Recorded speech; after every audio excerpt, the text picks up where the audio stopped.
오늘 하나님께서 우리에게 주신 말씀은 고린도전서 9장 24절로부터 25절까지 말씀입니다.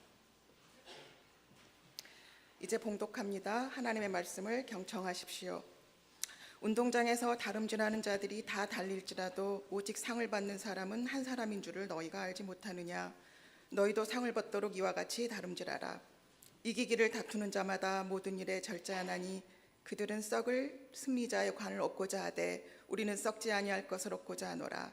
그러므로 나는 다름질하기를 향방 없는 것 같이 아니하고 싸우기를 허공을 치는 것 같이 아니하며 내가 내 몸을 쳐 복종하게 함은 내가 남에게 전파한 후에 자신이 도리어 버림을 당할까 두려워함이로다. 아멘. 하나님께서 이 말씀을 통해 우리에게 은혜 주시기를 원합니다. 사랑의 주여 하나님 감사합니다. 이제 저의 마음을 열고 주님의 말씀을 듣겠습니다.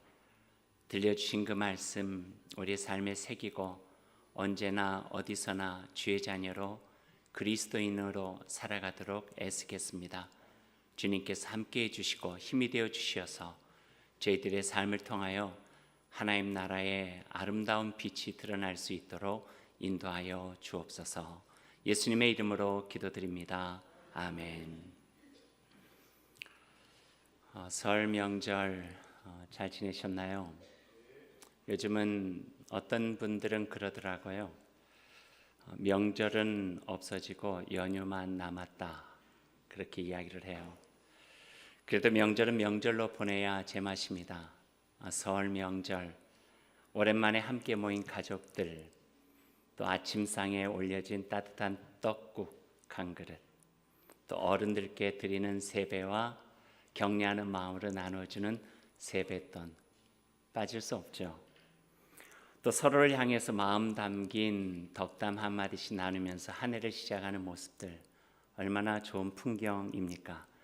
그리고 신앙이 있는 가족들은 설날 아침에 함께 모여서 좋아하는 찬송 부르고 성경 말씀 같이 나누며 어린이 들려주신 그 말씀으로 한 해를 시작하고, 참 성명절다운 귀한 풍경이라 생각할 수가 있습니다. 거기에다가 금년에는 한 가지가 오늘 설 풍경 속에 덧붙여진 것 같아요. 평창 동계 올림픽 경기 보셨어요? 어제? 쇼트랙 안 보셨어요? 저만 설교 준비 안 하고 봤네요. 네. 신나더라고요. 예전에 볼 때도 좋았는데 어제는 이곳에서 열려서 그런지 더 긴박감 있게 쇼트랙 경기를 본 것 같아요. 메달 따서도 좋았지만 이렇게 참 재밌나 멋있나 하는 생각들을 하게 됐죠. 이번 동계올림픽 때 특별히 관심 갔던 경기가 하나가 있었어요. 그것은 전에는 저게 무슨 운동 경기야 라고 생각했는데 컬링이라고 보셨죠? 컬링 기가 막혀요.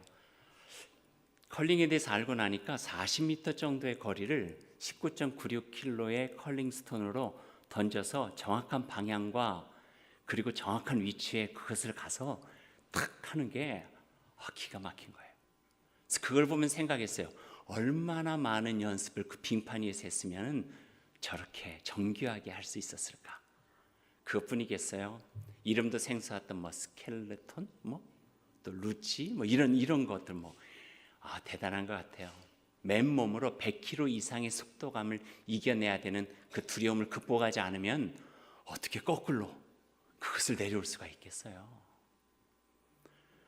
그리고 스키도 보니까요, 그냥 타는 게 아니더라고요. 공중으로 날아가지고요 1080도를 도는 거예요. 이렇게 들고 이렇게 들고 이렇게 들고. 어떻게 그렇게 가능할까?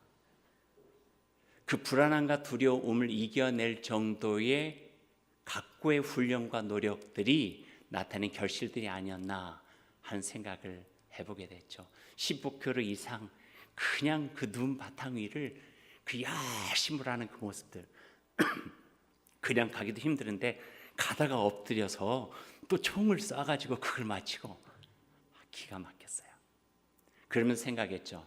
예전에는 그저 그냥 참가하는 데 의미가 있다, 이게 그냥 듣기 좋으라고 하는 말인 줄 알았는데 그게 결코 듣기 좋은 말이 아니었어요. 정말 참가하는 데 의미가 있어요.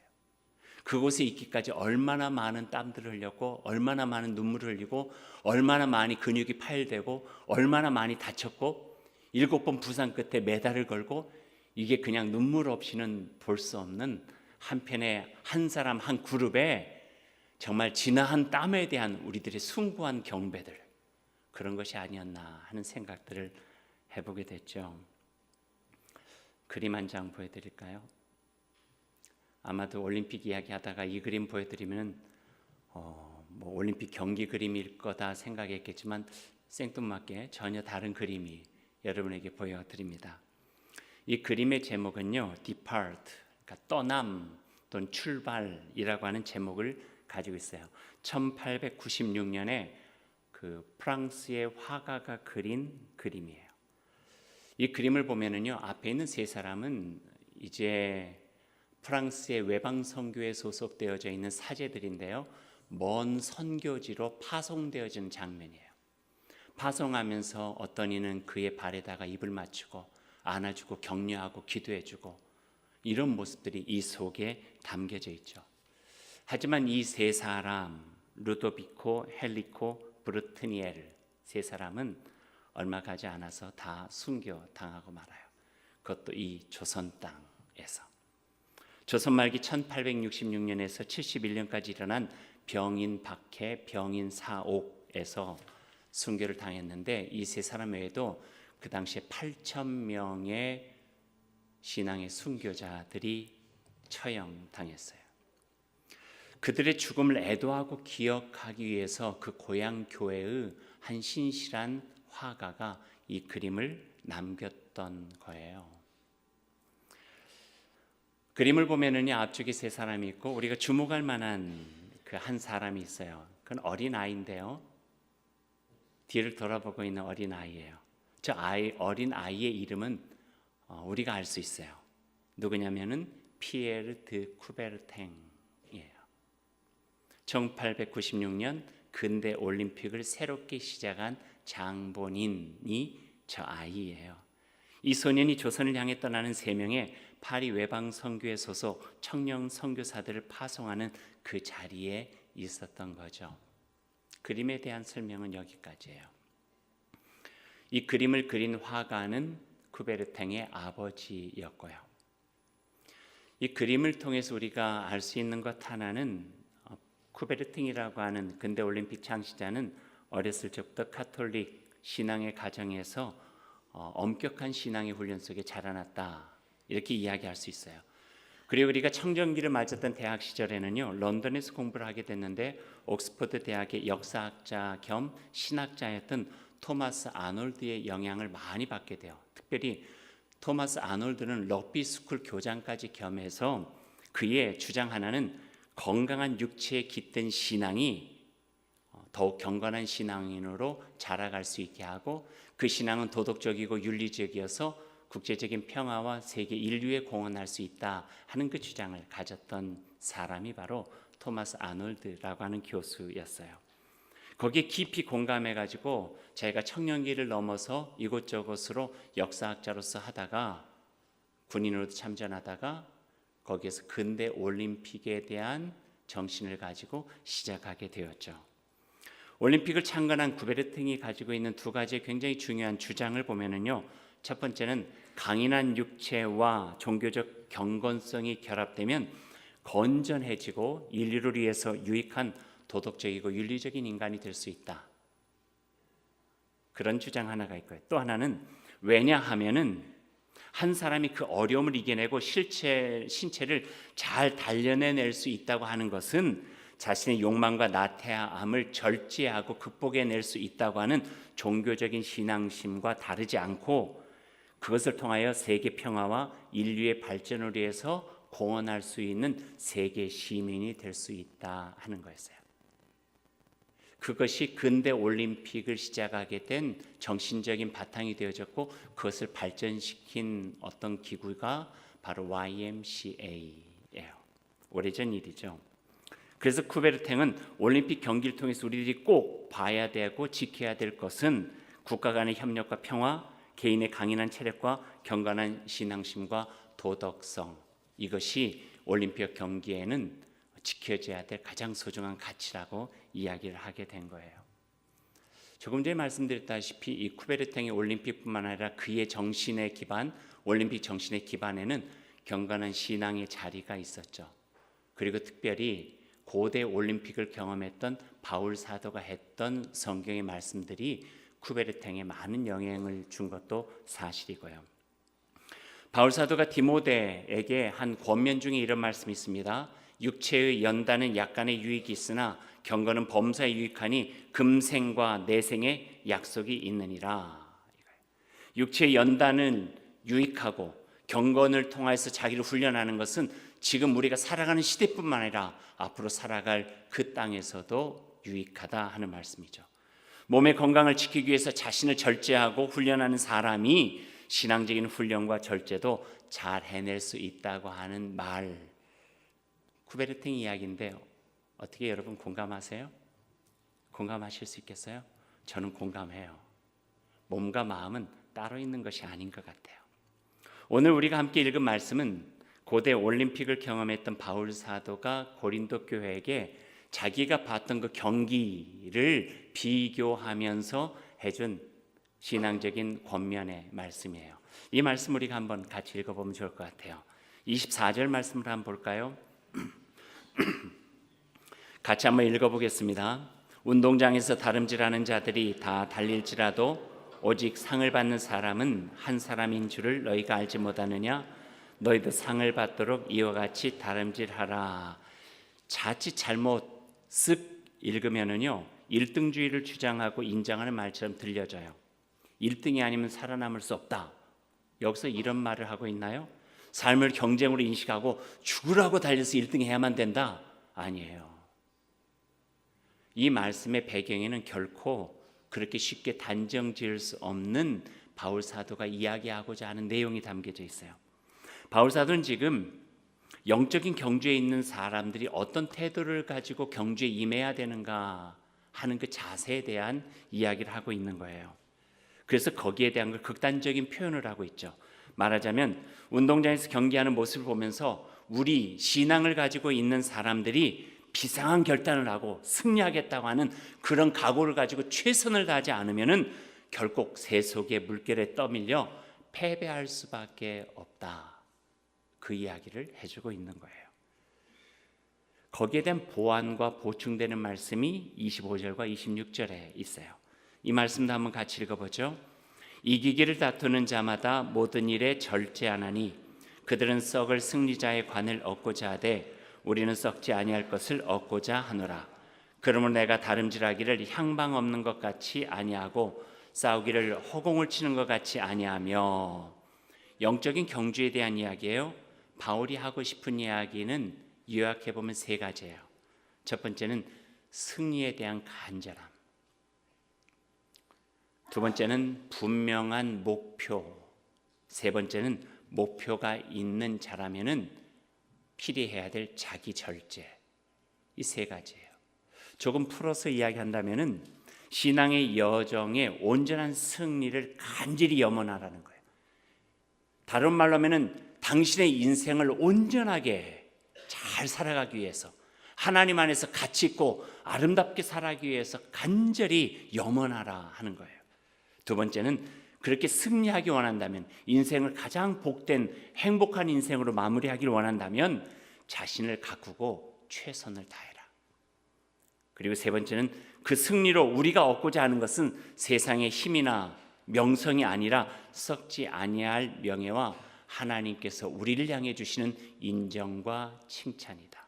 이게 더 높은 가치에 우리가 구해야 될 것이라고 우리에게 말씀해 주고 계시죠. 저는 이 말씀을 읽다가 오래전에 읽었던 책의 한 내용이 번뜩 기억이 나는 거예요.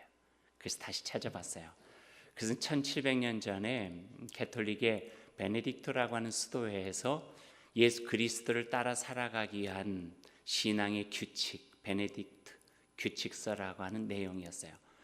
복잡하지도 않아요. 단순한 몇 가지를 우리들이 우리의 삶 속에서 잘 조율하고 배양해내면은 예수 그리스도께서 우리를 향하신 그 말씀에 성실하게 따를 수 있고, 그 삶을 통해서 우리의 삶을 하나님께서 인정하시는 귀한 삶으로 마무리할 수 있다. 그런 것에 대한 신앙의 매뉴얼을 베네딕토 규칙서라고 해서 발간한 적이 있었어요. 그 규칙서 핵심 원리를 세 가지로 요약할 수 있는데 그 세 가지가 오늘 말씀의 제목이에요. 한 번씩 따라해 보실래요? 순명, 정주, 정진. 어려운 말인 것 같기도 하고 우리가 다 아는 말인 것 같기도 해요. 그래서 잠깐씩만 이 말에 대한 의미들을 여러분과 함께 나누죠. 순명은 하나님의 말씀을 듣는 것, 따르는 것이에요. 순명, 하나님의 말씀을 순종한다, 그 말씀에 따른다 하는 거죠. 주의 종에게 말씀하옵소서, 주의 종이 듣겠나이다 하는 거예요. 성경을 보면 하나님이 말씀하실 때 그 말씀을 들었던 이들은요, 여러 가지 상황 속에서 있었어요. 모세와 같은 이는 사막에 홀로 있었고요. 또 사무엘 같은 사람은 잠자던 중에 들었고요. 또 바울은 앞을 보지 못하는 위기의 상황 속에서 들었고, 베드로와 형제들은 고기를 낚고 그물을 수리하다가 들었고, 선지자 아모스는 과수원에서 일하다가 하나님의 말씀을 들어요. 중풍병자나 앞을 못 보던 이나 한센병 환자나 손마른 이나 귀신 들린 청년은 그들의 삶 가운데 가장 힘겹고 절망스러운 순간에 하나님의 음성을 들었어요. 어떤 의미일까요? 하나님의 말씀과 음성은 모든 곳에서 어떤 상황이라 할지라도 우리에게 들려진다는 거예요. 우리의 정신이 딴 곳에 팔려 있지만 않으면은 하나님의 음성과 하나님의 말씀은 늘 우리의 삶의 자리에 머물러 계시면서 우리에게 들려주고 계신다는 거예요. 그래서 들으려고 애쓰는 자에게 그 영적 민감성을 통하여 하나님의 말씀을 들을 수 있는 그 은총을 주님께서 허락해 주신다고 하는 거죠. 하나님의 말씀이 우리 가운데 다가올 수 있도록 우리가 해야 될 일은 우리의 하나님의 말씀을 방해하고 그것을 못 들을 수 있도록 우리를 막아서는 것들, 세상스러운 것들, 불안함, 두려움, 염려, 실망, 의심, 교만, 욕망, 미움과 시기, 질투까지 그것을 걷어내려 애쓸 때에 하나님의 말씀은 정직하고 성실하게 우리에게 들려지고 그 말씀 우리들의 마음속에 듣고 살아갈 수 있는 순명의 삶을 살아갈 수 있다 하는 거죠. 영어로 해도 그렇고 우리말로 해도 그렇고요. 여기는 복합적인 의미가 있는 것 같아요. 영어로 하면 audio, 그럼 듣다 하잖아요. obedience, 그럼 순종하다 하는 거거든요. 그 두 어근이 똑같아요. 라틴어로 들어가면 똑같아요. 그러니까 듣는 것이 순종하는 거래요. 우리말로 해도 마찬가지예요. 여러분 자녀들이 학교 갈 때 뭐라고 이야기하세요? 선생님 말씀 잘 들어. 여기서 듣다 하는 것은 귀로만 들으라는 이야기인가요? 아니죠. 따르라 하는 거죠. 우리말도 마찬가지예요. 순명이라고 하는 것은 귀의 역할이 아니라 우리의 삶의 자리에서 주님의 말씀을 듣는 것, 이걸 순명. 그래서 그 순명을 통하여 나의 생각, 나의 지각에 가둬졌던 우리의 삶이 지평을 열고 넓어져서 하늘의 세계로, 하나님의 세계로 확장되어지는 것을 느낀다는 거예요. 여기까지만 사랑했는데 하나님 말씀 들으니까 사랑이 확장되는 거예요. 여기까지만 내 것인 줄 알았는데, 여기까지만 내 가족인 줄 알았는데 하나님의 말씀이 내 안에 들어오니까 그게 담을 허물고 확장되는 거예요. 영적 지평이 확장되는 거죠. 하나님의 세계에 참여하고 거기에 복무함으로써 살아갈 수 있는 하나님의 자녀당 권세를 얻을 수 있는 자리가 하나님의 말씀이 들려지는 곳에서 이루어진다 하는 말씀이에요. 이게 첫 번째래요. 두 번째는 정주예요. 정주. 정자는 바르게, 주는 머물다 하는 거. 바른 곳에 머물다 하는 뜻이에요. 다른 말로 하면 주님 곁에 머물기죠. 왜냐하면 주님이 바르기 때문에 바로 그 자리에 머무는 것이에요. 주님이 우리 자리에 머무시기 때문에 우리는 주님이 계신 우리의 자리에 함께 머물 수 있는 것, 이게 정주예요. 하나님이 어디에 계신가 찾아보고 거기로 갈 필요가 없다는 거예요. 하나님 우리의 자리에 계셔요. 우리가 아무리 누추해도, 마구간처럼, 우리의 자리가 아무리 절망스러워도, 십자가처럼, 우리의 자리가 아무리 험해도, 죄된 자리가 되었다 할지라도 하나님은 그곳에 있다는 거예요. 그래서 그것을 도피하지 말고 직면하라는 거예요.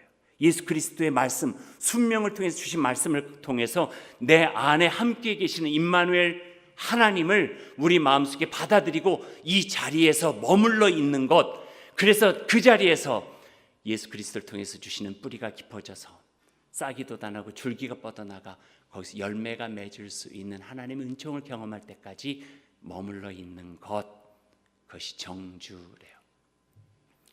정죄 훈련에 대해서 어떻게 설명할 수 있을까 하다가 한 예화가 생각이 났어요. 구미 외관에 가면은요 베네딕토 수도원이 있어요. 베네딕토 규칙서를 잘 지키려고 애쓰는 곳이죠. 거기에 어떤 기자가, 종교 기자가 인터뷰를 했어요. 종신선언을 했던 수사에게 이곳에 머물면서 가장 힘든 게 무엇입니까?를 물어본 거예요.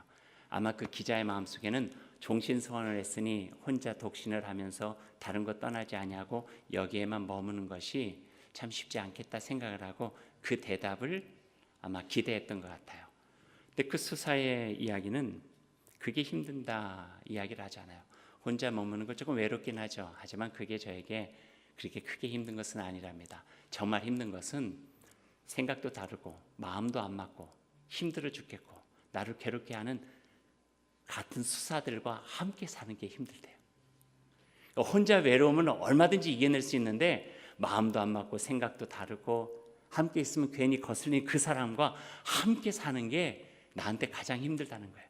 그러나 하나님께서 죄된 나에게도 함께 해주셨는데 그 마음을 가지고 어찌되었건 버티다 보니까 그 사람을 받아들일 수 있는 너그러움도 생기고 그 안에서 예수 그리스도 그분도 만나게 되고 함께 살아가면서 내가 가졌던 표피적 삶이 아니라 더 깊은 삶의 교제를 나누면서 그런 가운데 하나님의 마음, 주님의 뜻, 주님의 말씀과 그 사랑이 내 안에 자리 잡아가는 것을 경험하게 되었습니다.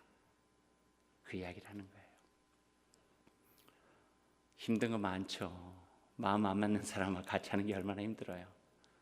뭐 가정교회에서 이 사람 빼줬으면 좋겠어요. 그 여기까지 나와도 그냥 참고 어찌할 수 없는 사람, 그런 사람들이 있잖아요. 그럼에도 불구하고 정주는 여러 가지 모든 상황을 넘어서 하나님이 임마누엘로 같이 계신다. 그러니 주님이 힘이 되어주시면 얼마든지 내가 이겨낼 수 있고 그 가운데서 생각지도 않았던 좋은 인생의 열매를 맺을 수 있다는 것, 이게 신앙의 여정 속의 또 하나의 훈련이라는 거예요. 세 번째는요, 정진이에요. 여기의 정은 정주의 정하고는 달라요. 맑을 정자, 고요 정자를 써요. 맑은 마음을 가지고 주님과 함께 나아가라 하는 거예요. 조금 움직이는 동사적인 의미가 이 속에는 담겨져 있어요. 마치 히브리서에 있는 믿음의 주여 우리를 온전하게 하시는 주 예수 그리스도를 바라보고 걸어가자 하는 것과 연결이 되어지는 말씀이에요. 정주가 하나님 그분과 함께 머무는 것이라면 정진은 성령의 인도하심에 따라서 맡기고 나아가는 것이 정진이에요. 순명으로 하나님의 말씀 들었죠. 그 자리에 거하죠. 그럼으로써 내가 무럭무럭 주님의 뜻 안에서 자라라는 것, 정진이라 말할 수 있어요. 안락함과 안전함 대신에 변화에 대한 열망으로, 편안함과 안주함 대신에 온전한 삶에 대한 간절함으로 꾸준히 애쓰고 노력하는 삶의 자세가 바로 정진이래요. 디모데를 향한 바울의 권면과 연결해 보면 이 모든 일에 전심전력하여 너의 성숙함을 모든 사람에게 나타나게 하라. 에베소서에 있는 말씀으로 하면은 주님 예수 그리스도의 장성한 분량에 이를 때까지 너 자신을 애쓰고 힘쓰고 노력하라. 이제 됐다가 아니죠. 이제 됐다가 아니죠. 이제부터다 하는 거죠. 표대를 향하여 만족하지 아니하고 오늘도 한 걸음 한 걸음 걸어가며 주님 예수 그리스도의 더욱더 깊이 닮아가는 삶을 살아가는 삶, 정진이래요. 순명, 정주, 정진. 이건 1700년 전에 있었던 한 사건과 규칙서에 나온 내용이 아니라 오늘까지 우리에게 깊이 있는 신앙에 영향을 주면서 우리의 삶을 더욱더 주님과 함께 나아갈 수 있도록 돕는 귀한 말씀의 교본과 같아 이렇게 말할 수가 있습니다. 바울 사도는 이 순명 정주 정진을요 함께 모아가지고 한 단어로 표현하고 있어요. 그 단어가 바로 절제라고 하는 단어예요. 절제. 이기길 원하는 사람은 절제해야 된다는 거예요. 자기의 삶을 하나님의 뜻에 맞게 조율하지 아니하면은 결코 그 인생을 승리의 인생으로 살아갈 수가 없다고 그렇게 선언하고 있어요. 다른 말로 하면은요, 마음이 몸의 욕망을 따라가는 인생을 살아가지 말라 하는 거예요. 몸이 마음의 길을 따르는 인생을 살아야지만 거기에서 참된 자유를 누리면서 내 안에 있는 복음으로 형성된 그 마음이 우리의 삶의 인생을 주님 안에서 참된 기쁨과 복된 인생으로, 인정과 칭찬받을 수 있는 귀한 인생으로 우리를 만들어 주신다 하는 말씀을 우리에게 해주고 계세요. 말씀을 맺죠. 저는 여러분에게 오늘 순명과 정주 정진의 삶, 그 삶이 결코 쉽다고 말씀드린 적은 없어요. 쉽지 않아요. 하지만 단순해요. 복잡하지 않아요. 우리 안에 열말만 있다면, 온전한 삶으로 나의 인생을 살아가겠다고 하는 하나님 안에서의 간절한 열망이 있다면 할 수 있는 일이에요. 용기가 있다면 이 자리가 나의 자리가 아니라 하나님께 주신 더 나은 자리로 내가 변화하여 새로운 삶을 살아가고 나만을 위한 삶이 아니라 하나님의 뜻과 이 이웃을 위한 하나님께 주신 그 사명을 감당하겠다고 하는 그 변화에 대한 열망만 있다면은, 용기만 있다면은 얼마든지 해볼 수 있는 삶이라는 거예요. 다시 한번 말씀드릴까요? 제가 오늘 드린 말씀은 결코 쉽다고 말씀드리지 않았어요. 쉬운 삶이 아니에요. 하지만 해볼 만한 삶이에요. 하나님 안에서 용기를 내서 굳건한 믿음을 가지고 주님 바라보면서 순명과 정주와 정진으로 열심히 나아갈 때, 오늘 운동장에서 경기하는 자가 마지막에 들어와 영광에 관쓰고 하나님께 영광 돌릴 수 있는 것처럼, 우리도 쉽지는 않지만 애썼던 우리의 삶을 통해서 주께 영광 돌릴 수 있는, 나의 삶을 돌아보면서 감사할 수 있는, 보람과 기쁨으로 마무리할 수 있는 복된 여정을 살아갈 수 있게 될 것입니다. 사순절을 시작합니다. 그리스도의 가르침과 삶을 내 안에 배양해내는 계절입니다. 오늘 이 말씀이 사순절의 여정을 출발하는 여러분 가운데 늘 함께 하시기를 간절히 소망합니다. 기도하겠습니다. 사랑하는 여러분, 사순절입니다. 예수 그리스도의 삶과 가르침을 생각하면서 그분을 닮아가기를 원하는 사순절에 여러분의 마음을 가지고 이제 새로운 영적 경주에 참여해 보십시오. 영적 경주의 아름다운 완주를 위해서, 그리고 하나님 앞에서 승리하기 위해서 하나님께서 자신을 이기고 승리한 삶을 살아간 이에게 주시는 그 영광의 관을 얻을 수 있는 그 순간까지 최선을 다하고 한 걸음 한 걸음 지금 시작한 경주를 멈추지 마시기 바랍니다. 주님께서 여러분과 함께 해주시고 도움이 되시고 힘이 되어 주실 것입니다. 사랑의 주님, 오늘 이 말씀 마음에 새기고 우리가 주님의 된 신앙의 여정을 시작하겠습니다. 사순절 통해서 주님과 좀 더 닮아가는 인생을 살아가겠습니다. 함께해 주옵소서. 그래서 우리가 인생을 마무리하는 그때 돌아보면 감사하고 나의 수고에 같이 보람 느끼면서 눈물로 감격하며 우리를 맞이해 주시는 하나님 안에서 참된 기쁨으로 행복함으로 살아가는 저희 될 수 있도록 주님 인도하여 주옵소서. 예수님의 이름으로 기도드립니다. 아멘.